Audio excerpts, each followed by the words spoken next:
Hi, I'm Chris McNamara, founder and CEO of Pathway CTM. I'm your host for today's podcast with Bill Torbay, where I've got Chris in the studio.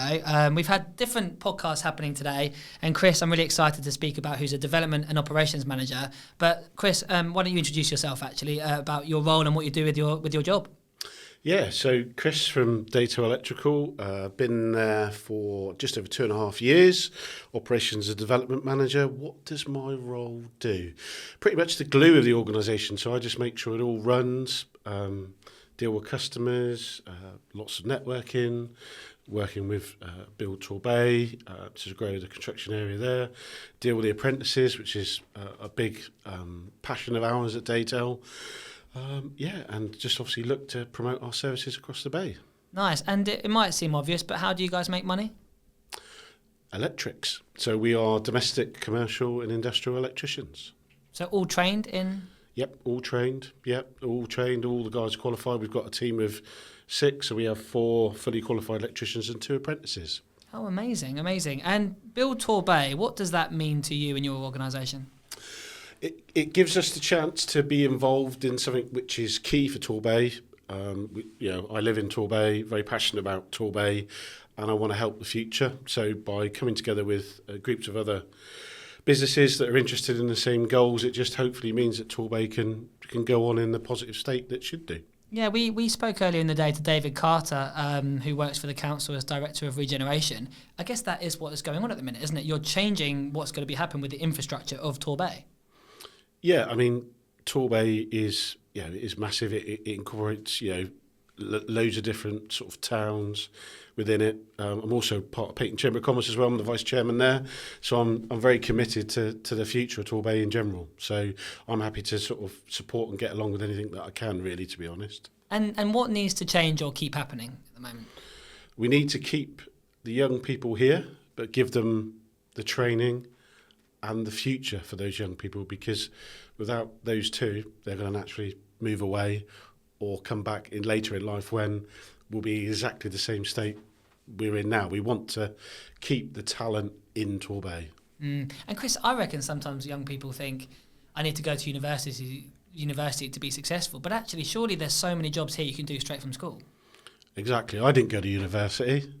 I did a lot of jobs in my 19 to 21 period where it was about learning, and it necessarily gave me the skills to go out and follow on that through life. So I think if I had my time again, I would go down the apprenticeship route. Yeah, I love it. And let's talk through your journey. So what were you good at school, and how did you end up getting into construction?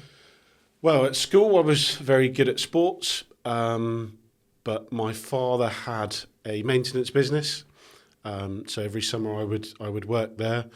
And when I left school, I had the chance to be what they call a YTS, as back in the day with Exeter City. But unfortunately, I had my worst game during a cup final. That's a football contract, isn't it? Yeah. So I had my worst game, unfortunately, in a cup final, and I was given the boot the day after. So I had to sort of kind of work out what I was going to do. I sort of toyed with going to America on a scholarship. But I didn't do that because my mum, bless her cotton socks, said, no, you need to get a career behind you. So she said, pack me off to college, and here I am some 30-odd years later. And has the construction industry been good to you? Yes, it's been, my dad's company gave me a great grounding in sort of doing the bottom work to the job that I now do now, which is making sure teams are focused on what they're doing, the materials are ordered, the customers know what's going on, the networking, and I think it's come to my experience I've had in the previous roles within construction has really helped me. And so operations, if I'm sat in college or school at the minute, or indeed I want to change my job, I'm sat at McDonald's and thinking maybe I want to do something different, what skill set do you have? You got to have a personality. Personality is key, and be able to take the hard knocks that come along, but learn from them. I think it's very young for someone to criticise someone and someone to take that to heart, whereas I find with construction you've got to be thick-skinned. But again, you've also got to have the conversation skills, which comes with the personality, to be able to meet other people, work with people, and obviously, if you want to go out on your own, you need to have that that air of sort of arrogance and confidence, but not arrogance in the wrong way, but arrogance where you're confident in what you're doing and the service that you offer. Okay, no, I like it. And your organisation, so it's a small business, but it's also won awards around apprenticeships, is that right? It has. We are the current Small Business of the Year with South Devon College. So, because we're also employer ambassadors as well, so we do whatever we can to promote the apprenticeships at the college. Amazing. And why is your apprenticeship a good one? Electricians, well, it's a much needed trade, and it's one that I think AI will not replace, especially from a domestic point of view, because every house commercial business we find, is different sockets, wiring regulations, the rest of it. The technology behind our industry is growing as well at a really advanced rate. And I think, to get on board as an apprentice, it's the best thing ever. Yeah, for sure. And so if I was to join you so I'll go through South Devon College, for example, and then I would join. How would I link into you, and then how does that journey progress? So they can go to college as various levels. So they can either go in where I think the first year with the college is funded through the college, and then obviously they have to find an employer. There is other ways where they can find an employer straight away, and obviously then learn through the 3-year course to naturally then qualify. So it's how that individual wants to progress, whether they want to do electrics or electrical engineering. There are many facets and many sides. So I'd always say to someone who's interested in a career in electrics is naturally go and find which part of it they're more interested in, because we've had apprentices who have done a year and gone, well, actually, I fancy engineering, which is completely different. So, we're happy to support those people on those journeys. So, if someone, once they've done the 3 years, they go out on their own, they learn, it's another 2 years after that before they're actually officially qualified, and hopefully, become the great electrician that they are. And if I'm sat, at South Devon College on an open day thinking about which route I should go into, an electrician versus maybe a brickie or maybe a construction manager, like why would I choose an electrical route, do you think? Is there anything that you can be like, yeah, these types of people are great?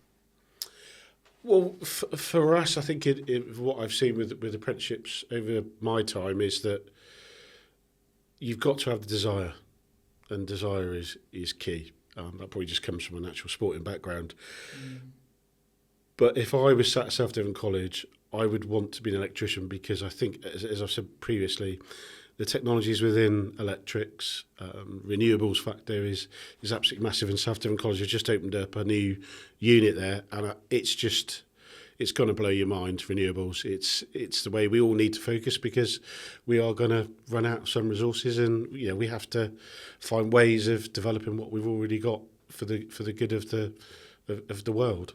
So I suppose it's having that passion in the niche that is electrical as part of construction, going, I like the way that this is moving, I like the way that this is developing, and I want to be a part of that. Yeah. I mean, my father was always trying to push me in to be a plumber. He was an electrician, but I was never really interested in plumbing per se. Electrics, yes, I've got a little bit of an interest in. So it's kind of, I think, again, it's what you're interested in. I think that drives anybody. When you leave school, you've got to have an interest and a passion in something, and almost make it a hobby, but earn a living from it. Yeah, no, I love that. That's inspiring, isn't it? And then, so there's lots of small to medium-sized businesses around the UK. I'm one as well. I think over 90% of businesses are SMEs. What would you say to them in terms of why they should be hiring apprenticeships? Why is it beneficial to business? Their future. Because it future-proofs what you're doing, your good work that you start off, and you then want to leave a legacy. It's so key. Apprenticeships, there are so many different types nowadays, and it's I find it so interesting that the support, and I will harp back to it. South Devon College are amazing at the support they give businesses as a whole in terms of the application process, the student coaching, the follow-up. So if it's a drop in the ocean. You're investing in your own future. And I suppose you're not paying recruitment fees either. exactly. And I think naturally, I think it was about 30,000 it cost to put someone naturally through the books now as an employee.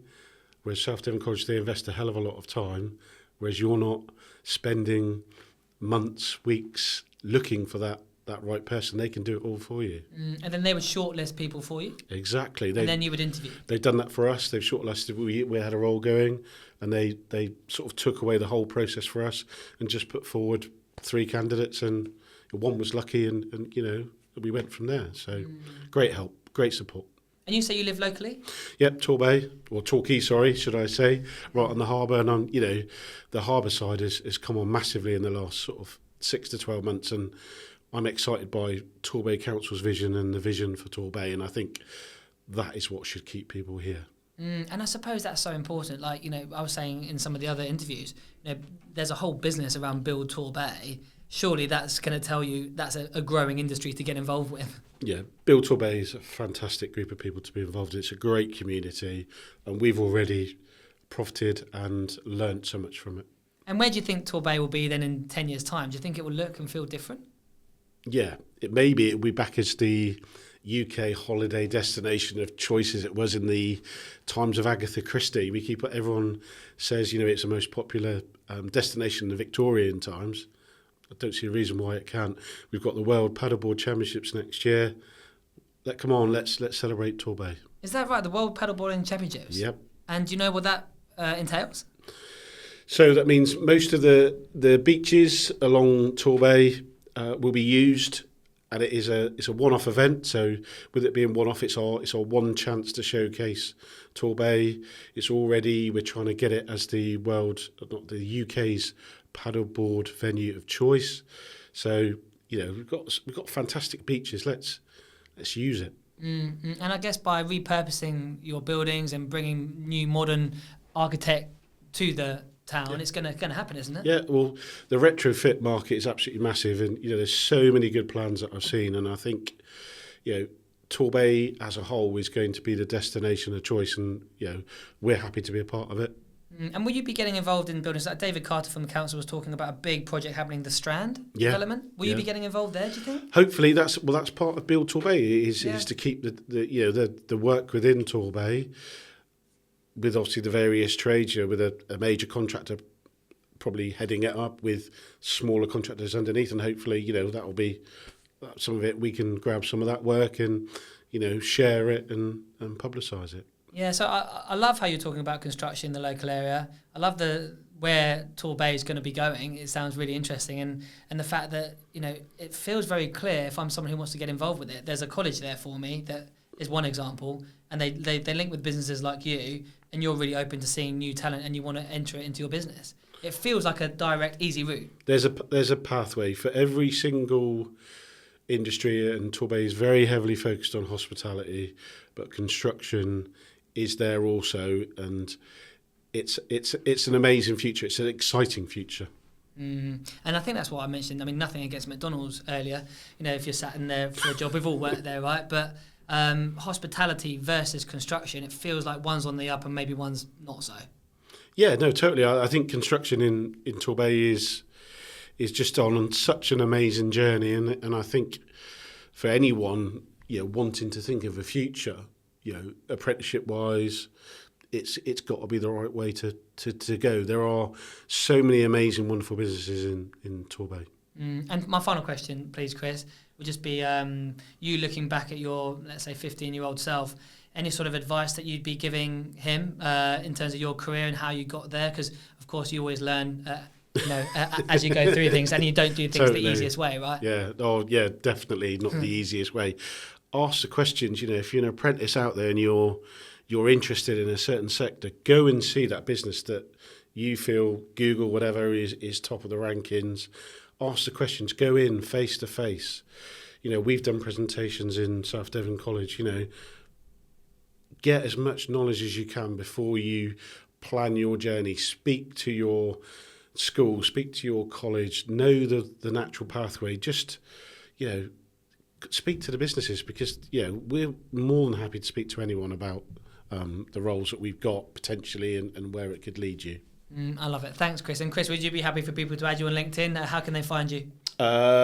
Chris Thomas, on there, yeah, happy for people to add me in. I'm happy to connect and maybe get a coffee and a cake out of it as well. So. Yeah, brilliant. Well, thanks for driving more young people into this amazing sector under Build Torbay, and thanks for all the work that you do within it. Thank you very much, Chris. Great to be here. Great. Thanks, Chris. Cheers.